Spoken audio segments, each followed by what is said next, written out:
സംസ്ഥാനത്ത് ലോക്സഭാ തെരഞ്ഞെടുപ്പിന് നേരത്തെ സൂചിപ്പിച്ചതുപോലെ 7 ദിവസം മാത്രമാണ് ബാക്കി ഉള്ളത്. പ്രചരണം ശക്തമാക്കുകയാണ് മുന്നണികൾ. സ്ഥാനാർത്ഥികളുമൊക്കെ ദേശീയ നേതാക്കൾ അടക്കം കളത്തിലിറങ്ങി വോട്ടുറപ്പിക്കാനുള്ള അവസാനവട്ട ശ്രമമാണ്. വിവരങ്ങളുമായി ഞങ്ങളുടെ സ്പെഷ്യൽ കറസ്പോണ്ടന്റ് ഡി ബിനോയ് തിരുവനന്തപുരത്ത് നിന്നും ചേരുകയാണ്. ബിനോയ്, കൂടുതൽ ദേശീയ നേതാക്കൾ ഇറങ്ങുന്നു, കൂടുതൽ വിഷയങ്ങൾ, ഇതുവരെ അലയടിച്ച വിഷയങ്ങളെ കൂടുതൽ ഷാർപ്പാക്കുന്നു. വിവാദങ്ങൾ, ആ വിവാദങ്ങളുടെ മൂർധന്യതയിലേക്ക് പോകുന്നു. ഇങ്ങനെ നിരവധി ഘട്ടം കാണുന്ന ദിനങ്ങളാണിനി. എന്തൊക്കെയാണ് സംസ്ഥാനത്തെ തെരഞ്ഞെടുപ്പ് ഗോദ? അജിംഷാദ്, സാധാരണഗതിയിൽ തെരഞ്ഞെടുപ്പ് വേളയിൽ കാണാനില്ലാത്ത ചിത്രങ്ങളാണ് നമുക്ക് സംസ്ഥാനത്ത് നിന്ന് കാണുവാൻ കഴിയുന്നത്.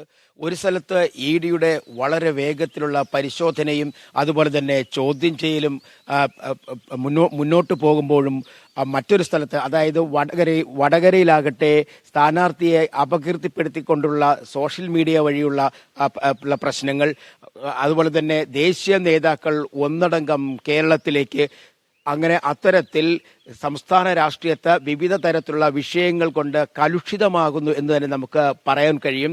നമ്മൾ സാധാരണഗതിയിൽ നിന്നും വ്യത്യസ്തമായി ഈ തെരഞ്ഞെടുപ്പിനെ നമുക്ക് കാണേണ്ടത്, പാർലമെന്റ് തെരഞ്ഞെടുപ്പിലേക്ക് വരുമ്പോൾ ഒന്നോ രണ്ടോ വിഷയങ്ങളിൽ ഊന്നി നിന്നുകൊണ്ടുള്ള ഒരു പ്രചരണ പരിപാടിയാണെങ്കിൽ ഇത്തവണ അതിൽ നിന്നെല്ലാം വളരെയധികം മാറി വ്യതിചലിച്ചുകൊണ്ടുള്ള ഒരു മുന്നോട്ട് പോക്കാണ് നമുക്ക് കാണുവാൻ കഴിയുന്നത്.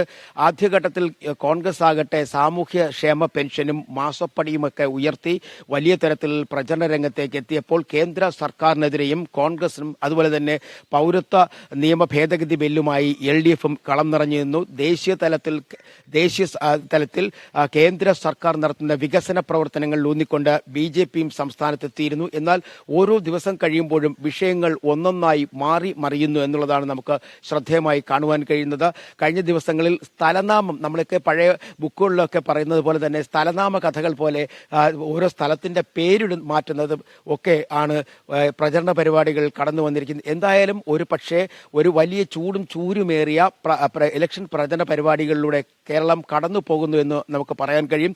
വോട്ട് ചിത്രത്തിലേക്ക് നമുക്ക് കടക്കുകയാണെങ്കിൽ പല സ്ഥലങ്ങളിലും വളരെ ശക്തമായ മത്സരവുമായി മുന്നോട്ട് പോകുന്നു. പ്രത്യേകിച്ചും തെക്കൻ ജില്ലകളിലേക്ക് വരുമ്പോഴേക്കും തിരുവനന്തപുരത്തും ആറ്റിങ്ങലിലും കൊല്ലത്തും പത്തനംതിട്ടയിലും ആലപ്പുഴയിലും കോട്ടയത്തും എല്ലാം തന്നെ അതിശക്തമായ മത്സരമാണ് നടക്കുന്നത്. BJP അതിന്റെ എല്ലാ രൂപത്തിലും എല്ലാ ഭാവത്തിലും എത്തിയിരിക്കുന്നു എന്നുള്ളതാണ് മറ്റൊരു പ്രത്യേകത. കാരണം ദേശീയ നേതാക്കളെ രംഗത്തേക്ക് കൊണ്ടുവരുമ്പോൾ CPM ആകട്ടെ, CPMന്റെ ദേശീയ നേതാക്കളെല്ലാം തന്നെ കേരളത്തിലേക്ക് എത്തിക്കഴിഞ്ഞിരിക്കുന്നു. അവരെല്ലാം തന്നെ പ്രചരണ പരിപാടികൾ സജീവമാണ്. എന്നാൽ ഒരു പടി കൂടി മുമ്പോട്ടെത്തി കോൺഗ്രസ് ആകട്ടെ മറ്റു സംസ്ഥാനങ്ങളിൽ നിന്നുള്ള മുഖ്യമന്ത്രിമാരെയാണ് രംഗത്തെത്തിയിരിക്കുന്നത്. രേവന്ത് റെഡ്ഡി ഉൾപ്പെടെയുള്ള DK ശിവകുമാർ ഉൾപ്പെടെയുള്ളവർ കഴിഞ്ഞ ദിവസം തിരുവനന്തപുരത്തും ഒപ്പം സംസ്ഥാനത്തിന്റെ വിവിധ സ്ഥലങ്ങളിലുമൊക്കെ തന്നെ പ്രചരണ പരിപാടികളിൽ എത്തിയിരുന്നു. എന്നാൽ ജനം ഇതെന്തുമാത്രം ഈ പ്രചരണത്തെ ഉൾക്കൊള്ളുന്നു എന്നുള്ളതാണ് നമ്മൾ 26-ാം തീയതി നോക്കിക്കാണേണ്ടത്. എന്തായാലും ശക്തമായ പ്രചരണ പരിപാടികൾ അങ്ങ് എല്ലാ തരത്തിലും പരസ്പരം പഴിചാരിയും പരസ്പരം അങ്ങോട്ടും ഇങ്ങോട്ടും പ്രത്യാരോപണങ്ങൾ ഉന്നയിച്ചും മുന്നോട്ട് പോകുന്നു തന്നെ പറയാൻ കഴിയും. ഈ അവസാന ദിവസങ്ങളിൽ നമ്മൾ കാണുന്ന രാഷ്ട്രീയം മറ്റൊരു തരത്തിലേക്ക് പോകുന്നു. കാരണം ED അതിന്റെ അന്വേഷണവും പ്രത്യേകിച്ച് മാസപ്പടി കേസുമായി ബന്ധപ്പെട്ടുള്ള ചോദ്യം ചെയ്യൽ വളരെ വേഗത്തിൽ പുരോഗമിക്കുന്നു. ഇത് എവിടേക്കാണുള്ള ചോദ്യം ചെയ്യൽ എന്നുള്ളതാണ് നമുക്ക് മനസ്സിലാക്കാൻ കഴിയുന്നത്. കാരണം ശശിധരൻ കർത്ത ഉൾപ്പെടെയുള്ളവർക്ക് ED ആദ്യഘട്ടത്തിൽ ചോദ്യം ചെയ്യലിന് ഹാജരാകാനാണ് പറഞ്ഞിരുന്നതെങ്കിൽ ഇന്നലെ ആ ചിത്രം ഒന്ന് മാറ്റി. സമഗ്രമായ രാഷ്ട്രീയ വിഷയങ്ങൾ തെരഞ്ഞെടുപ്പ് ഗോദയിൽ ഏറ്റവും ഒടുവിലായി അലയടിക്കുന്നതിനെ സംബന്ധിച്ച് വിശദീകരിച്ചു.